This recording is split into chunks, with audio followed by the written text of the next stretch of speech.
I wanted to make this video for those of you that just needed to reflect on what I talked about on the first day of class, um, or whenever I talked about it, and or those of you that weren't able to attend on the day that I gave this lecture. The topic is how to read academic journal articles. So, these are some general tips for things that you should look for when reading any academic journal article, regardless of the discipline. Doesn't matter if you're political science, criminology, criminal justice, any of the social sciences, any of the hard sciences. The only difference might be those that are written for like history, the humanities, right? So anything that's literature, stuff like that, that's it's not going to work for that. But anything that does research, empirical research, are always arranged the exact same way. And it's just the tried and true formula that scientists and social scientists have come up with. So let's get going here, and then we'll look at an example for you to check out. So first, the first thing that which you'll see in all articles is, let's look at the example I have here. This is emotional arousal predicts voting in the U.S. Supreme Court. You can see authors, where they're from, and then if you look at the bottom here, it says where we got it from, political analysis, the year 2018. That's weird. I thought it was 19. It is. Okay, well, whatever. And the DOI, which is sort of a universal search way to find articles, corresponding authors, editors, and then they usually. Oh, I know why, because this is the online version. The print version will also have down here. It'll say the volume number, the issue number, if there is an issue number, and the pages. So like the printed version I have says volume 27, pages 237 to 243, which here they just have like pages 1, 2, etc. Okay, so the first thing you'll see in all of these, besides the obvious things, titles and authors, abstract, right? And then it proceeds into the article. So if you're ever pressed for time, quick way to see the whole shebang is an abstract, right? You can also tell if it's worth even reading the thing at all. And then sometimes you'll see keywords like this. So let's go back to what we need to identify. Firstly, the very first thing we need to identify is the puzzle. This is also you could call the question. What I mean by the puzzle or the question is, why are we doing this in the first place? What exists that we're trying to explain? So this can be something we observe in the world, and then we're trying to explain why it's that way, or we're trying to explain a causal story, right?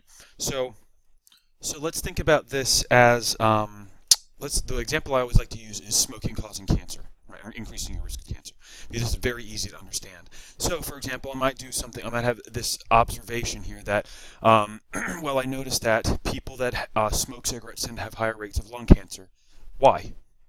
Right? Or some people have higher rates of lung cancer. Why? Right? What is affecting this? That's our puzzle, right? The research question. Secondly, we need to identify the theory.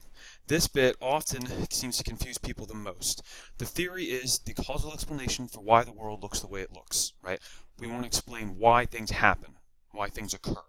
Now, this is the reason why this is going to confuse people is because, just to jump ahead a little bit, the next thing is the hypothesis, or it could be hypotheses if you have multiple. And the reason why I think it confuses people is because the theory can often sound like a hypothesis, but they're not quite the same thing, right? The theory is it's more broad and inclusive. Let me go back to my example of cigarette smoking. So my theory might be that we know that there are carcinogens in the world, right? There's lots of them. My theory, excuse me, my theory is that increased exposure to carcinogens increases your risk to cancer. That's rather obvious. The definition of a carcinogen is something that increases risk to cancer, but there could be different forms of this, right? And so therefore, it would make sense that if cigarettes are a carcinogen, that would lead to this increase in cancer, right? Or cancer risk, I should say. So once we have our theory for why the world looks the way it looks, why we think things should occur, right? The causal explanation. What causes this, right, to happen. We then can develop hypotheses to confirm or reject the theory. And that's the whole goal here, is we're trying to say, is my theory right? So therefore, it has to be falsifiable. It can't be something that cannot be proved or disproved. That's not a theory, that's a belief, right? So if I tried to say, I want to prove or disprove the existence of a God, it's impossible, right? You can't do it. That's why religion is a belief, because it can't be falsified, nor can it be proven, right? So think about my theory. Increased exposure to carcinogens will lead to increased likelihood of developing cancer. So my hypothesis, and bringing it back to cigarettes, would be the more cigarettes a person smokes, the higher their increase of developing lung cancer, right? Now look at what I've done there. I've given causal direction, haven't I? I've said increase in cigarettes equals increase in cancer risks. One of the things you should always be able to do is, let's write this one out using the format I like to use. One of the things I like to use is, now if you're doing it on a computer it's kind of annoying, but if you're doing it by hand it's real easy, arrows, right? So you should be able to identify what is the thing you're trying to explain. This is called your dependent variable, by the way. If you ever take a stats course or research course, you'll encounter that again. And then what are the thing or things that are causing that to change, right? So it's in almost all hypotheses we're expecting an increase or decrease in something else, right? The independent variable, the thing that's causing the change, to lead to a increase or decrease in the thing that we're interested in, the dependent variable, right? So think about my example of cigarette smokes. If we were going to use symbols, how would we go about doing it? Well, we would say an increase in cigarette smoke, right? Cig smoking, will lead to, this is, by the way, what I refer to as our independent variable. We'll just abbreviate it as that. Oops. Will lead to an increase or decrease in the likelihood of cancer, right? What will it be? It's going to be an increase, right? There's no way that smoking cigarettes is going to decrease your likelihood of cancer, right? That'd be a weird, weird world. So this is likelihood of cancer, and this is what we call the dependent variable. Dependent variable. Yeah, so the one thing you should be doing is whenever you encounter the hypotheses in a paper, and if it's a good paper, they'll usually say something like, these are the hypotheses. Sometimes they'll number them like H sub 1, H sub 2, something like that. You should be able to easily identify an increase or decrease in something resulting in an increase or decrease in something else, right? Typically when you have multiple hypotheses, you'll end up with something like, you'll end up with multiple independent variables, multiple of these guys. These are also sometimes labeled with the letter X, and this guy's sometimes labeled with the letter Y, right? You'll end up with multiples of these leading to increases in the likelihood of cancer. So maybe I have a bunch of things that'll lead to the increased likelihood of cancer. So I might have like cigarette smoking, working around carcinogenic chemicals, living near a nuclear power plant, living near power lines, a history of cancer in your family, and on and on and on. All of these things, and look at the direction for all those hypotheses. They'd all be more, right? More exposure, more likelihood of cancer. We can imagine instances, though, where we think something's going to happen that will decrease the likelihood. So, for example, more exercise we would expect to lead to a lower risk of developing cancer, right? Okay, so identify all of those and make sure you can identify the direction. Fourth, our method. So how do we then go about turning these hypotheses into things that we can quantify, we can measure mathematically, so that we can prove or disprove, right? The opposite of this then is, what if we had a situation, we know this is not the case, but what if we did? We had a situation where we found that smoking had no effect upon your cancer likelihood, right? That would be a rejection of this hypothesis, wouldn't it? Right? Because we found the absence of a relationship when we expected the presence of a relationship. It's also possible it wouldn't happen, but you could find the reverse. Maybe we look at all these people that smoke cigarettes. That would be our method, right? Tracking them, and then looking if they get cancer or not, versus those that don't smoke. And we found that maybe smoking increased cigarettes decreased the likelihood of cancer. This arrow actually ended up going down, right? We know that's not going to happen, but let's just hypothetically say. That would both also be a rejection. Right. So these hypotheses then typically, so this could happen that would be just a flat-out rejection because we found the complete opposite, right? The alternative to this, though, is that we find no relationship whatsoever. So instead of finding confirmation of our hypothesis, we instead cannot reject the null hypothesis. Null meaning the absence of the relationship. We can't tell, there doesn't seem to be any evidence at all, right? What we're trying to do is reject that null and find a statistically significant relationship that we're proposing here. So that's how we go about using our methods. And that's going to vary from paper to paper, and they usually have a whole section called methods or research design that tells you that. Fifthly, findings.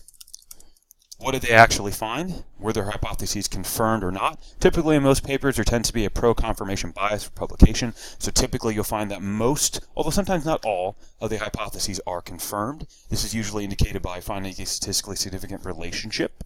Right, and then finally, one of the last things, it's sort of optional, so we'll say optional, the sixth one, is criticism. What's to say, critique, I guess. So maybe we should call it critical analysis. So you've read the article. Are there any flaws that you see, particularly in their design or in their theory? Typically, that's where you'll see most problems in papers, is that their theory is underdeveloped, or that the way they go about testing the hypotheses derived from that theory are not adequate or don't line up properly, right? Or the methods, or there's something wrong with the methods. Okay, so we've done that. Now, let's go to the example. So, what I want you to do is, this article is also available, right? I want you to. It's very short. This is actually not an academic article. It's called a research note. It's like basically an abridged article that they sort of put in there. Journals started including these about 5 or 10 years ago in political science, at least, and they're just very short articles proving something that wasn't really worthy of a full article publication. Full articles usually range anywhere from 15 to 30 pages. This thing's like 5. The other 2 pages are like works cited. So take a moment. Read this paper. I'm going to pause this for a second and then come back, and I'll identify where the elements are of those 5 elements in the paper, and we can go through them together and see how I found those. Okay, so take your time now, pause the video, and read this article. So now that you've done that, let's look at what we found. Firstly, you can often find the theory alluded to, although typically not totally included, in the abstract. You can also find the findings in the abstract, although that's usually not the best place to go about doing it. So let's see what we got. Firstly, this thing's talking about what we can spot here. There's our puzzle, isn't it? The judges telegraph their preferences in the oral arguments, right? That's what we want to know. We want to know if they're, we can figure out how they're going to decide before they've even ruled. We can also see that they look at, as our example, blah, blah, blah, they look at oral arguments. That's going to talk about their data set and potential, sort of basically gets at their methods, right, how they extract the emotional context. And then they blah, blah, blah, and then they say it yields predictions that are statistically significant and practically significant and robust. So there's their findings. Their hypotheses seem to be confirmed. Now, that's not enough. If ever I, for testing purposes and stuff, I say, I want you to identify these things, point them out. You can't just stop at the abstract. You're not going to get enough out of it, right? You're going to need to dig more. So let's find in the paper where they introduce the puzzle. They introduce the puzzle here. I'm sorry, wrong one. A little over. There we go. You can often find the puzzle because sometimes, like up here, it'll have a question mark. Or, look at the language they use. By asking, in this paper, we look to whether, by asking whether we can systematically detect how judges will vote based on emotional responses at oral argument. So that's a puzzle. We don't know that, right? So let's label that. Here, I'll pause it and do it so I don't waste your time. There we go. That's our puzzle, right? Pretty easy to spot. Now the trickier one. The puzzle one's always easy. The harder one is the theory. And that's because the theory is often spread out over a few different sections. Thankfully here, they did a little bit to help us out. But some of the language was a little obvious, some of it wasn't. A lot of times when you see theories, you'll see words like first or second or third, like they're numbering things. You'll also notice that when they start talking about like literature review, or they start citing a lot of things, you can see all the little blue links here, right? All these things in parentheses. That's typically when they're talking about theory. So what they're doing is, and the purpose of these literature reviews is to say, where is my paper situated in the grander academic research? Because it's almost unheard of that you're introducing something that has never been done somewhat before, or that is totally novel. Usually what you see is you're sort of standing on the backs of giants, right? You're trying to lift the discipline up by contributing something to something that's pre-existing, right? So what we can see here is the theory is spread over this whole page, right?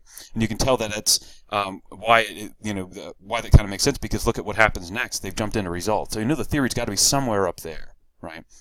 Okay. We also know that our hypothesis has to be somewhere in here too. So take a look at the first sentence here. The theory sort of spread out. I labeled it as theory part 1. So look at where we're situated. We're not original, right? We're not the first to suggest that emotion plays an important role in judicial oral arguments. And then all this down here is simply citations pointing out that. So that's the first part of their theory. We know that that emotion plays an important role in oral arguments, right? Okay, got it.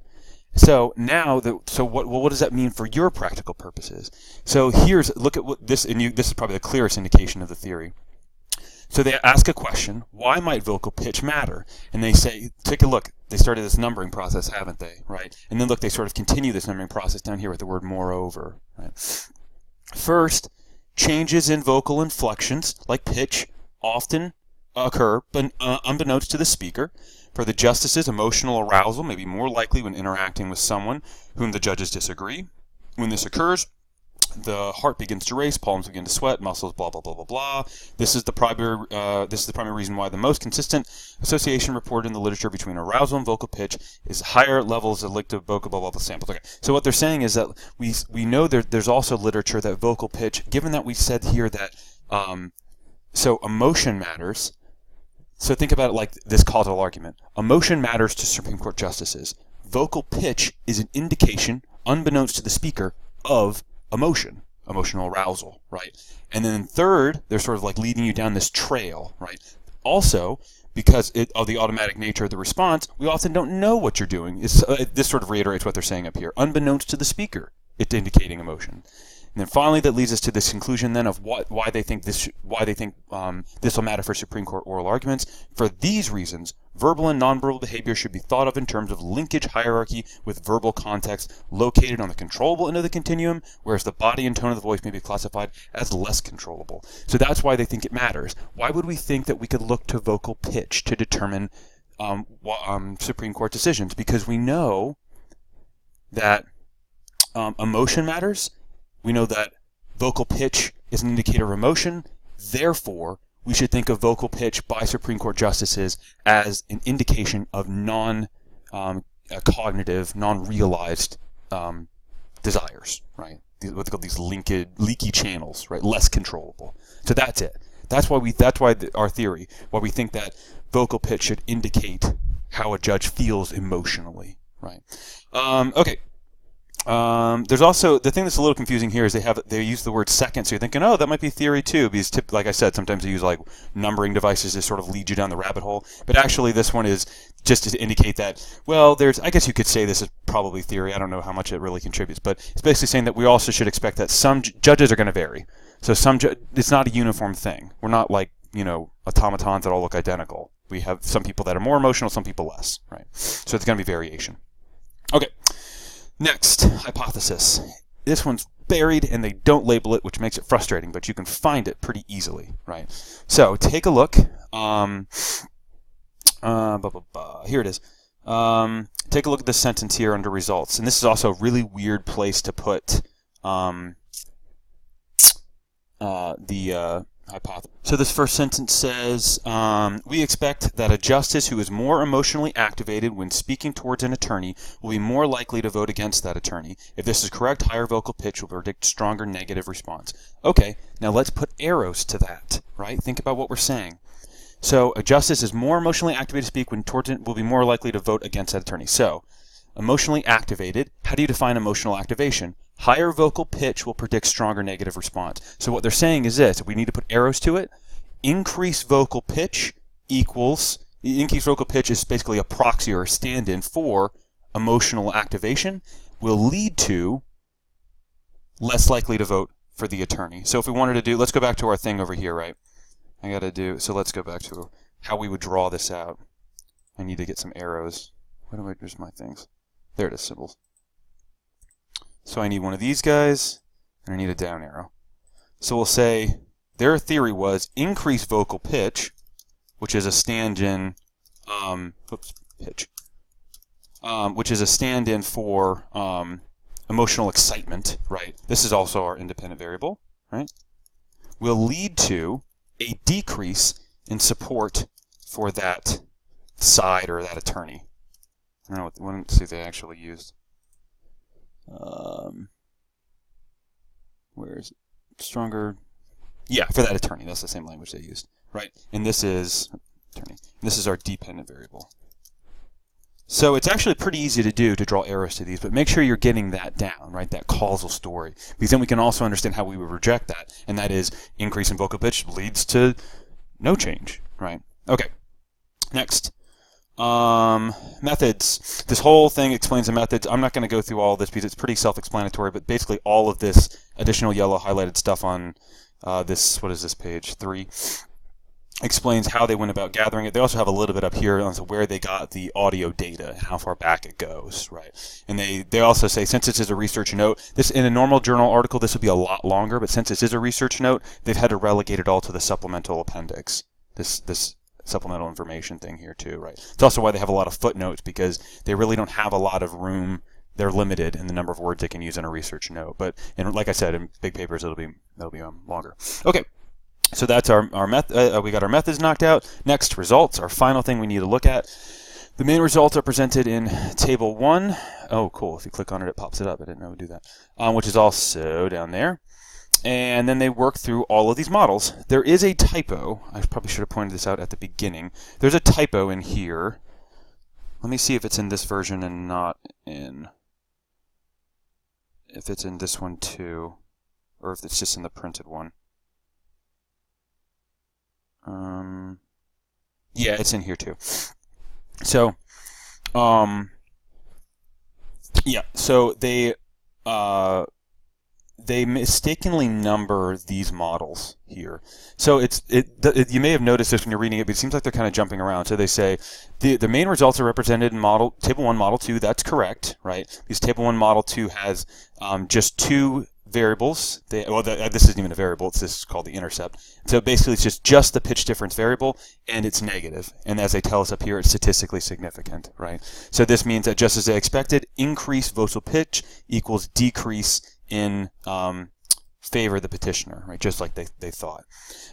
So they say there are main results, but very baseline, right? So what they do is they say, well, here's the problem, though. Whenever you're doing social science research, there's also a lot of other factors that could be at play, right? You can't just say, well, I just include this one variable, because there could be a lot of other things that explain it. So if I said, for example, why do you get cancer, and I only looked at cigarettes, there could be a bunch of other reasons you got cancer, right?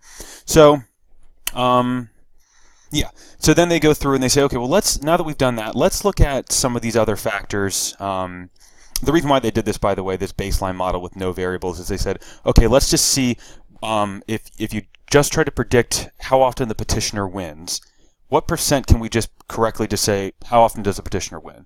And basically, even if we included nothing else in the model, 55% of the time, a Supreme Court case, and this makes sense, right, because you have petitioner and respondent, 55% of the time, when somebody sues before the Supreme Court, 55% of the time, or 54.92 technically, the petitioner will win. That's just the flat-out baseline. So how much better does your model do now that you've controlled for things like pitch? And what you can see is that as we compare here, we can see that including just pitch increased the predictive power by, what is that, like 2.8 something?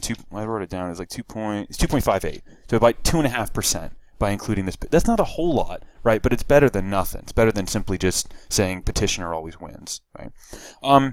So then what they do is they say, well, let's include a bunch of different controls and a bunch of different, and that's what these are, other possible explanations, control variables, and let's include different dictionaries that look at defining things like pitch. So here's where the typo is. So they say models 2, 3, and 4 include the controls used by Black et al. 2011.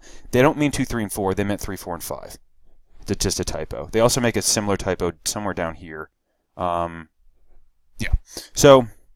and then they explain, well, why? Why do you need to do these extra ones? So they say, well, we include this, they explain this DAL, this Harvard 4 dictionary, and this linguistic inquiry and word count dictionary, looking at the use of pleasant and unpleasant words, right? And so, yeah, and so they say, well, let's look at these, and then let's also throw in a bunch of different control variables, provided by somebody. I think this is it. You'll notice here they say, and they include a bunch of controls with what's called the Marshall Plus predictor, trying to predict Supreme Court decisions, uses 95 other variables to determine voting. You might be looking down here and you say, wait a minute, that's not 95. That looks like 15, maybe? Somewhere around there. One of their footnotes says, boop, due to the space, we do not compute all the control variables, right? So this table is actually really, really, really, really freaking long, because there's like 95 controls in here, right? 95 different variables, 95 of these. Right, but they say just for the sake of simplicity, we're just going to put in the ones that were statistically significant or had some sort of big effect, so that you can sort of get an idea. And so what they say is, as we look across here, we can see that these all tend to, once we include these additional variables along with pitch, we also see really sizable increases in predictive power. So now we're going from the baseline of about 53 to the highest one here, which is about 64%, right? So 54 to 64. You've increased predictive power by 10% over the baseline of just saying petitioner always wins, right? And that's what they go on to explain down here. Blah, blah, blah, blah, blah. Yeah, and there's that Didn't I say it was 2.58? Yeah, that's our 2.58 right there. So this is better than the vocal pitch thing does better than just chant by 2.5%. So there you go. And again, here's that other typo. Even though models 2, 3, and 4 perform better, they meant 3, 4, and 5. It's mislabeled. Sorry. Really should get a better text copy editor for that one. Okay, last thing. I guess that's about it. The only other thing left is critique, and that's.